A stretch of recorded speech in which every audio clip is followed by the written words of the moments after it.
Number 17, meatloaf with tomato glaze and green beans. In 1926, on America's 150th birthday, an Iowa farm wife rose at 4 in the morning to crank peach ice cream for a picnic of 40 people. Rock salt, a wooden bucket, 2 hours of her morning before the sun was even up. Today, most families buy a tub at the store and call it tradition. But something got lost along the way. Number 17 on this list was once on every picnic table in the country and now appears nowhere. Number 4 was guarded so jealously that families took the recipe to the grave. And number 1, the dish that pulled an entire neighborhood into a single backyard, has almost completely disappeared. Hit that subscribe button. Let us count down the 25 forgotten 4th of July foods our grandmothers made. Number 25, watermelon rind pickles. Nothing was thrown away in a grandmother's kitchen, and the white rind of a watermelon was not garbage. It was tomorrow's relish. After the family ate the red flesh on a hot July afternoon, she would peel the green skin off the rind, cut what was left into neat little cubes, and soak them overnight in salt water. The next day, they simmered in a syrup of sugar, vinegar, cinnamon sticks, and whole cloves until they turned glassy and translucent, like pale green jewels. The taste was sweet and sour and faintly spiced, a strange and wonderful thing on the same plate as ham. A watermelon cost about $1 in the 1940s, and the rind was free, already paid for. These pickles sat in mason jars on the cellar shelf and came out for every summer gathering. Today, people throw the rind straight in the trash. Your grandmother would have been horrified at the waste. Number 24, tomato aspic. Before salad meant lettuce in a bag, it often meant something that wobbled. Tomato aspic was a savory jelly, tomato juice set firm with gelatin and brightened with lemon, celery salt, and a shake of Worcestershire. Your grandmother would dissolve a packet of unflavored Knox gelatin, stir it into seasoned tomato juice, fold in chopped celery and green pepper, and pour the whole thing into a ring mold. Into the ice box it went until it set into a trembling red crown. She would turn it out onto a bed of lettuce and fill the center with a dab of mayonnaise or some cold shrimp if it was a fancy occasion. A packet of gelatin cost about a dime in 1955. It was cool, tangy, and elegant on a sweltering 4th of July, the kind of dish that made a buffet table look like real effort had gone into it. We call jellied salad peculiar now, but back then it was the height of sophistication. Number 23, 3-bean salad. Long before pasta salad took over the picnic table, the cold side dish that traveled best was made of beans. Canned green beans, canned wax beans, and red kidney beans, drained and tossed with thin sliced onion in a sweet and sour dressing of vinegar, sugar, and oil. It was made the night before on purpose because it got better as it sat. The beans drank up the dressing overnight, turning tangy and bright, and the onions softened just enough to lose their bite. A can of beans cost about 15 cents in the 1960s, and 3 cans fed a crowd. It needed no refrigeration to survive a car ride to the lake, which made it perfect for picnics far from the kitchen. Church potlucks across the Midwest could not happen without it. Today it sits forgotten while people pay restaurant prices for the same thing under a fancier name. Number 22, pickled red beet eggs. In Pennsylvania, Dutch country, and far beyond, no summer spread was complete without a jar of eggs stained deep magenta. Your grandmother would hard-boil a dozen eggs, peel them, and drop them into the leftover juice from a can of pickled beets, along with the beets themselves, some vinegar, sugar, and a few onion slices. They sat in the refrigerator for 2 or 3 days until the whites turned a shocking purple pink all the way through and the yolks took on a sweet, tangy edge. Sliced in half, they showed a sunburst of magenta and gold that looked almost too pretty to eat. A dozen eggs cost about 60 cents in the 1950s, and the beet juice was already in the jar. Cold and sharp on a hot day, they were the first thing gone from the table. Now they survive only at a handful of country diners. Number 21. Homemade piccalilli. Store relish in a squeeze bottle would have insulted your grandmother. She made her own. At the end of the garden season, green tomatoes, cabbage, peppers, and onions that would never ripen got chopped fine, salted overnight to draw out the water, then cooked down with vinegar, sugar, mustard seed, and turmeric until the whole kitchen smelled sharp and golden. The result was piccalilli, a chunky mustard yellow relish that went on every hot dog and hamburger at the 4th of July cookout. It used up the vegetables that would otherwise rot on the vine, which was the entire point. A batch filled a dozen jars and lasted the family clear through winter. The flavor was complex in a way nothing from a bottle could match, sweet and tart and just a little hot. We traded it for plastic squeeze bottles of green sludge and called that progress. Number 20. Ambrosia. They called it the food of the gods, and on a July afternoon it tasted like it. Your grandmother would peel and section oranges by hand, drain a can of crushed pineapple, and fold both into sweetened, flaked coconut. In the South, a dollop of sour cream or a handful of miniature marshmallows went in too, and the whole thing chilled until the flavors married.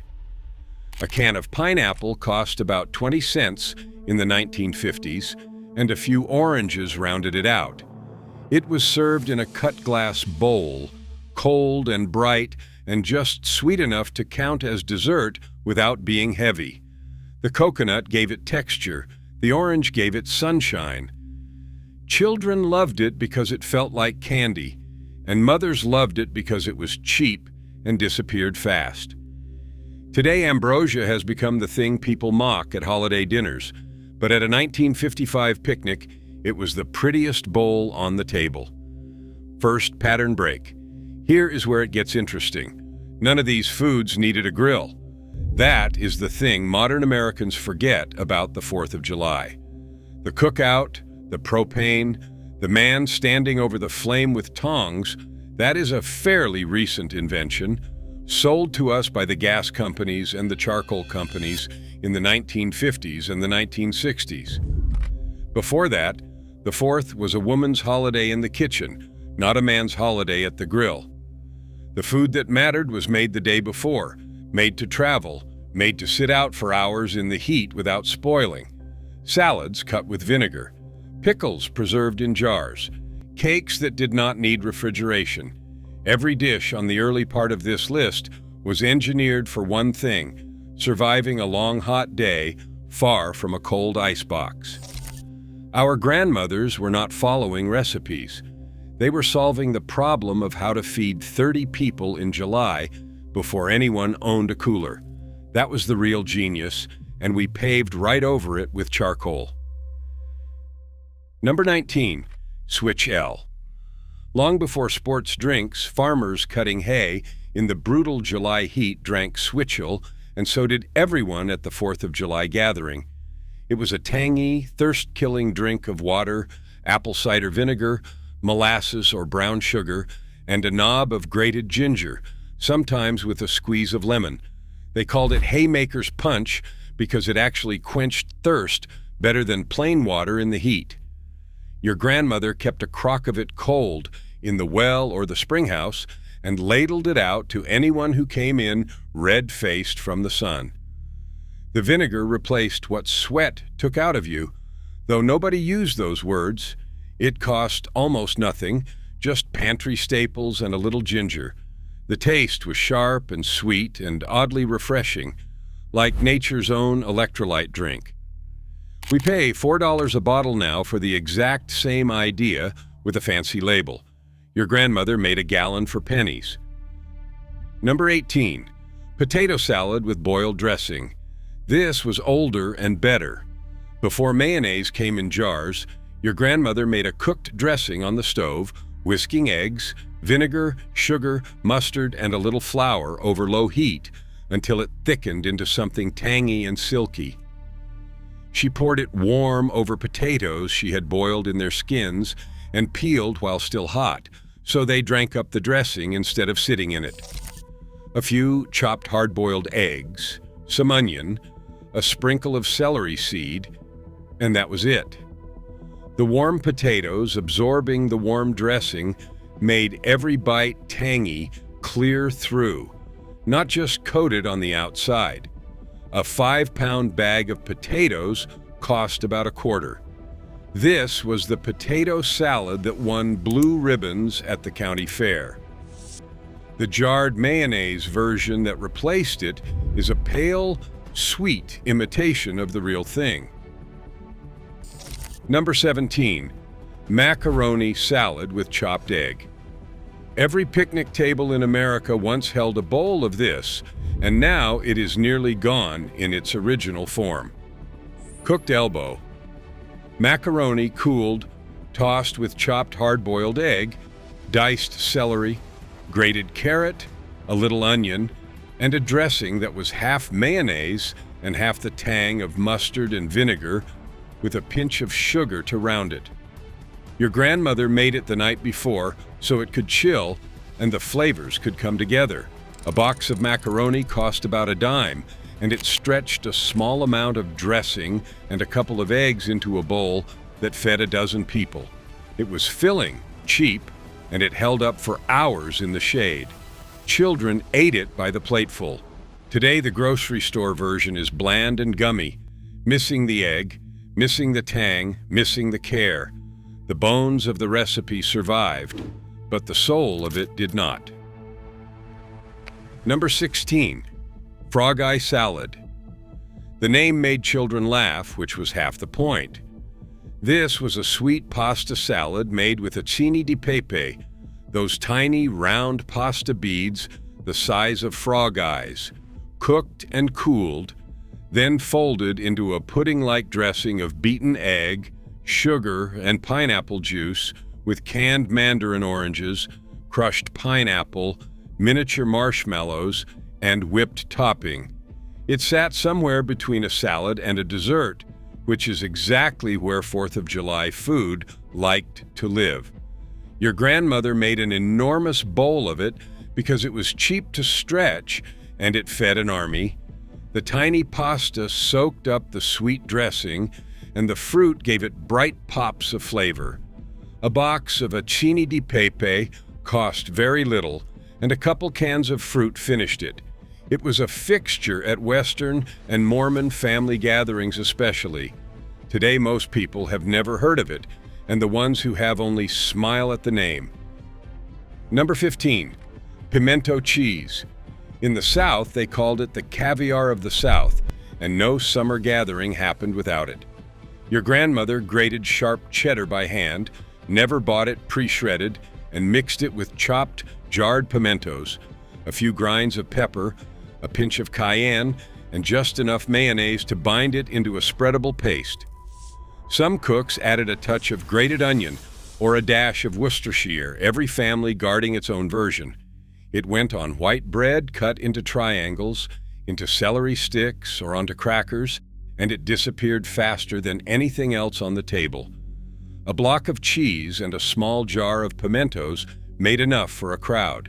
The flavor was sharp, creamy, and a little spicy, nothing like the bland tubs sold today. It traveled well and needed no cooking, which made it perfect for a July picnic. Real homemade pimento cheese, grated by hand, has nearly vanished from American kitchens. Number 14, brown sugar-baked beans from scratch, not the can. The real thing started the day before that filled the whole house with the smell of molasses and salt pork. Your grandmother soaked dried navy beans overnight, then baked them low and slow for 6 or 7 hours in a heavy pot with molasses, brown sugar, dry mustard, a chopped onion, and a chunk of salt pork laid right on top. The long, slow heat broke the beans down until they turned tender and bronze, and the sauce thickened around them into something dark and sweet and smoky. A pound of dried beans cost about a dime. This was the dish that anchored every 4th of July table from New England to the Deep South, the one that sat next to the ham and the cornbread. The salt pork rendered down and flavored the whole pot from the inside. We opened a can and forgot what real baked beans even tasted like.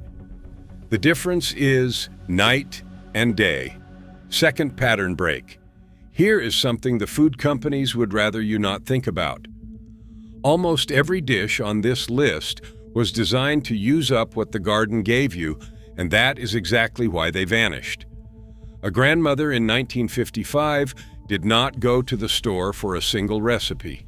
She went to the garden. The green tomatoes that would not ripen became piccalilli. The cucumbers that came all at once became pickles. The watermelon rind became relish. The eggs, the hens laid faster than the family could eat them, became pickled beet eggs and went into the macaroni salad. Nothing was bought that could be grown, and nothing was thrown away that could be saved. There is no profit in a tomato from your own backyard. There is no advertising budget behind a jar of homemade relish.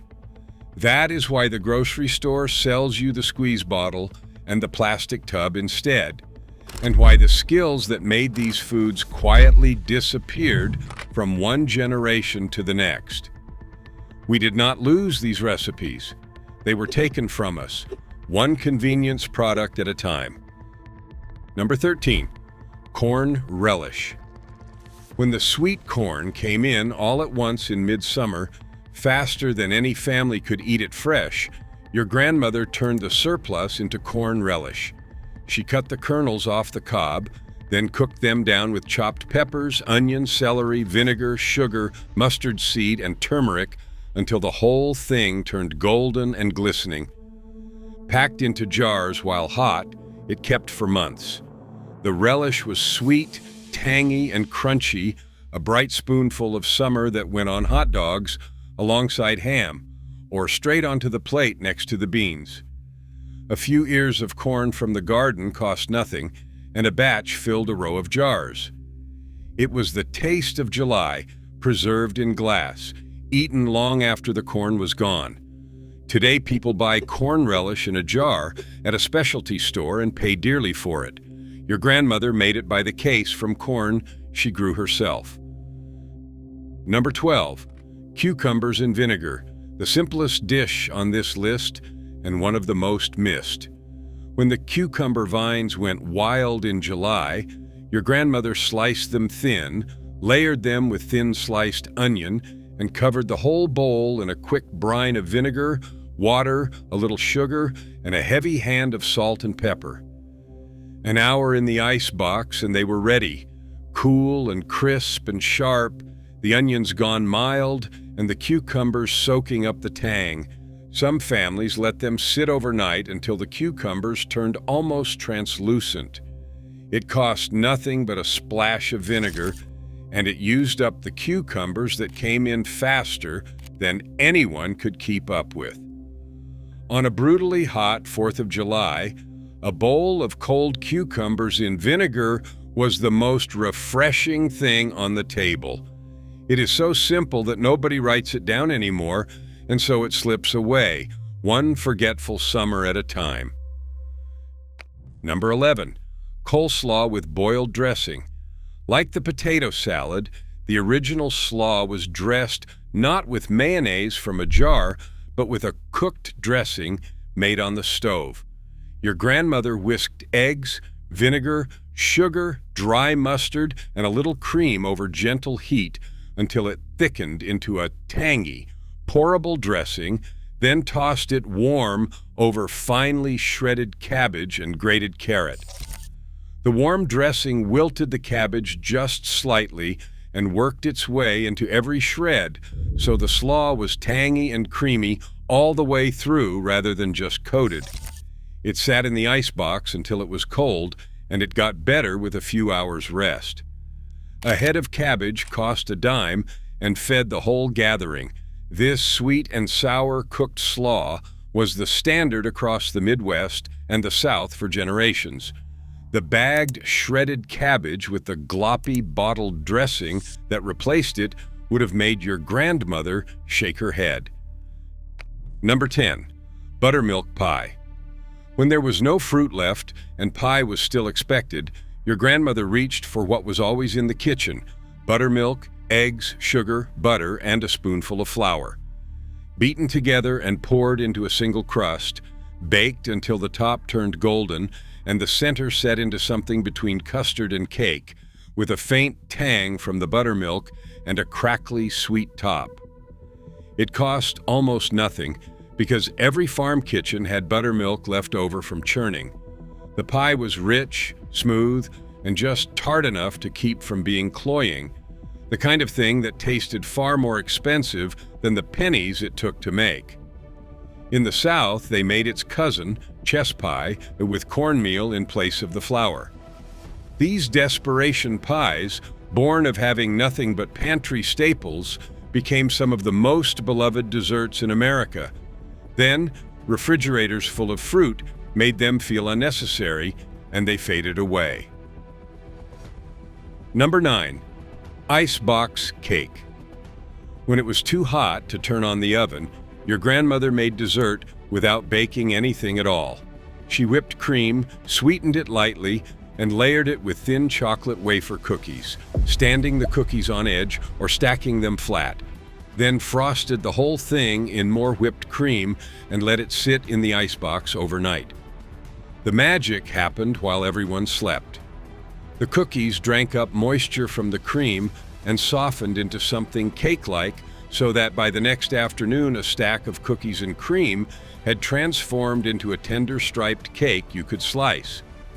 A box of wafers and a pint of cream made a dessert that fed a crowd and never heated up the kitchen. It was cool, creamy, and elegant on a July afternoon. Today, people buy sheet cakes from the grocery store bakery, never knowing how easy and how much better this old no-bake trick was. Number 8. Cold fried chicken. The grill gets all the glory now, but the original 4th of July centerpiece was fried chicken, made the morning of and eaten cold under a tree. Your grandmother soaked the pieces in buttermilk, dredged them in seasoned flour, and fried them in a cast-iron skillet of hot lard until the crust turned deep golden brown and shattered when you bit it. Then she let it cool completely, because cold fried chicken was not a sad leftover, it was the whole point. The crust stayed crisp, the meat stayed juicy, and it traveled in a basket lined with wax paper without needing to stay hot. A chicken cost about $1 in the 1950s and fed the whole family with pieces to spare. People packed it into picnic baskets and took it to the lake, the park, the fireworks. The smell of cold fried chicken and the snap of that crust was the taste of Independence Day itself. Third pattern, break. Here is what nobody says out loud. These foods did not vanish because they stopped tasting good. They vanished because they took time, and time is the one thing the modern 4th of July refuses to spend. Cold fried chicken means frying in the morning heat. Real potato salad means boiling and peeling and making a dressing from scratch. Baked beans mean soaking overnight and tending a pot for 7 hours. Homemade ice cream means an hour of cranking. Every one of these dishes was an act of devotion. Hours of work poured into feeding people you loved. And we replaced all of it with a bucket of fried chicken from a drive-thru and a tub of potato salad with a barcode on the lid. We told ourselves we were too busy, but our grandmothers, who had no dishwashers, no air conditioning, no microwaves, and far less money than we have, somehow found the time. They found it because the cooking was the holiday. The work was the love. We kept the fireworks and threw away the part that took effort, and we did not even notice what we lost. Number 7, strawberry shortcake on biscuits. Not the spongy yellow cups from the grocery store. The real thing, built on a split, buttery biscuit. Your grandmother made a batch of sweet biscuits, barely sweet, more bread than cake, and split them while still warm. She crushed fresh July strawberries with a little sugar and let them sit until they made their own red syrup, then spooned the berries and juice over the bottom biscuit, added a cloud of fresh whipped cream, and capped it with the top. The warm biscuit soaked up the strawberry syrup, the cream melted slightly into it, and every bite had the contrast of tender biscuit, juicy fruit, and cool cream. Strawberries were at their peak in early July and cost almost nothing at a roadside stand. This was summer on a plate. The packaged sponge shortcakes that took over taste like nothing in comparison, sweet and dry and hollow. The biscuit version is the one worth remembering. Number 6, real lemonade. Not powder stirred into water, not a frozen concentrate. Real lemonade squeezed by hand from actual lemons. Your grandmother made a simple syrup first, sugar dissolved in hot water so it would not sit grainy at the bottom, then squeezed a dozen lemons by hand into it and topped the whole thing with cold, well water and ice. Sometimes the children took turns at the reaming and the squeezing, and that was part of it too. The result was tart and sweet and alive in a way no mix could touch, with little bits of pulp floating through it. A pitcher cost a handful of lemons and a cup of sugar. On a blistering 4th of July, ice-cold real lemonade in a sweating glass pitcher was the drink everyone reached for. Pink lemonade got its color from a splash of cherry juice or a few crushed strawberries. We trade it now for powder and bottles, and we have forgotten the bright shock of the real thing. Number 5, cherry pie. Of all the pies on the 4th of July table, the lattice-topped cherry pie was the most American and the most labor-intensive, which is exactly why it vanished. Your grandmother pitted the sour cherries by hand, one by one, fingers stained red for an hour, because the tart pie cherries that made the best pie had to be pitted the hard way. She cooked them with sugar and a little cornstarch until they turned glossy and deep red, poured them into a crust, and wove a lattice top by hand, strip over strip, before brushing it with egg and baking it until the juice bubbled up through the gaps. Sour cherries came ripe in late June and early July, perfect timing for the holiday. The pie was tart and sweet and beautiful, the red of the fruit showing through the woven crust. Pitting cherries by hand is the kind of work almost nobody will do now, so the homemade cherry pie quietly disappeared. Number 4, devil's food cake with boiled icing. This was the cake families fought over, the one whose recipe a grandmother might refuse to share. A deep, dark devil's food cake, moist and almost black from cocoa and a little coffee, frosted not with buttercream but with 7-minute boiled icing. That glossy white marshmallow frosting beaten over a pot of boiling water until it stood up in stiff, shining peaks. The boiled icing was the hard part, requiring a steady hand and a candy thermometer's worth of judgment, and it was what made the cake legendary. Get it wrong and it went grainy or weepy. Get it right and it was a cloud of glossy white sweetness over dark chocolate, a striking red, white, and dark spectacle on the holiday table. The contrast of the bitter dark cake and the pure white sweet frosting was the whole magic. Boiled icing all but died out when canned frosting arrived, and the devil's food cake that wore it like a crown went with it. Number 3, the patriotic flag cake. Before it was a viral photo, it was a labor of love. Your grandmother baked a sheet cake, let it cool completely, and frosted it in fresh whipped cream or a simple white icing. Then she went to work with the fruit. Blueberries clustered in the upper corner for the field of stars, and stripes of sliced strawberries laid out in careful rows for the red, white showing through where the icing stayed bare. It took patience and a steady hand, arranging each berry so the flag read clearly from across the yard. Berries were at their peak in early July and cheap at the roadside stands. The cake was the centerpiece, carried out to gasps and applause, almost too pretty to cut. And under the fruit it was still just cake and cream, simple and sweet. It survives today in a flashier store-bought form, but the homemade flag cake, built berry by a grandmother's hands, is the one worth remembering. Number 2, homemade root beer. This is the one that will surprise you.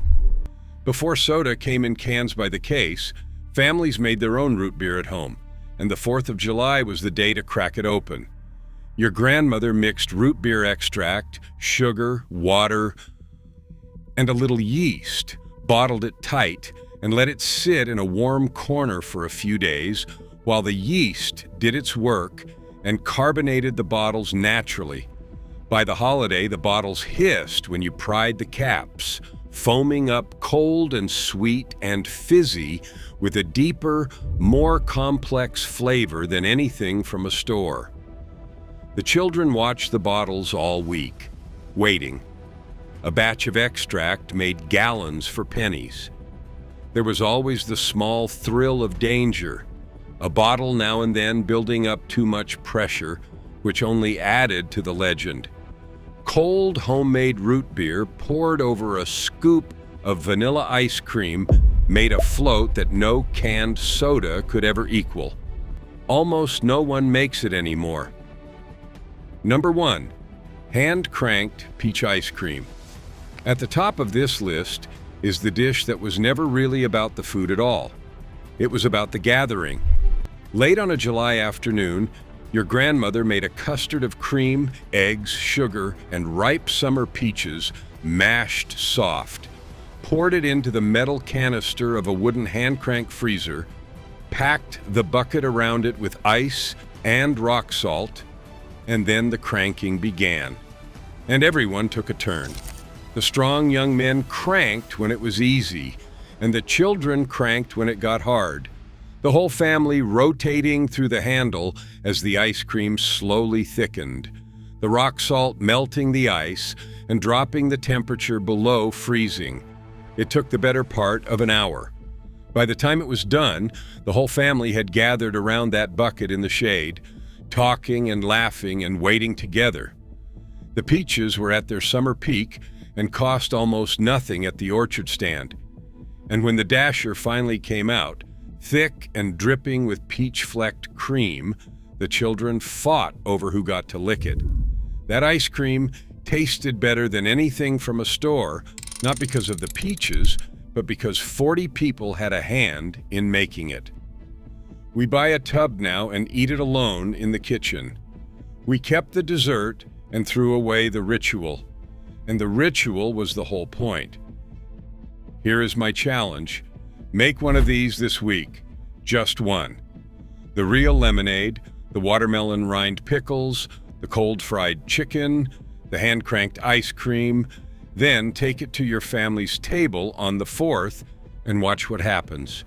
Tell me in the comments which one you tried and whether your grandmother was just being old-fashioned or whether she knew something we forgot. I want to know if the peach ice cream gets more love than the flag cake, because these were never just foods. They were the way our families showed up for each other in the heat of summer, and that is worth remembering.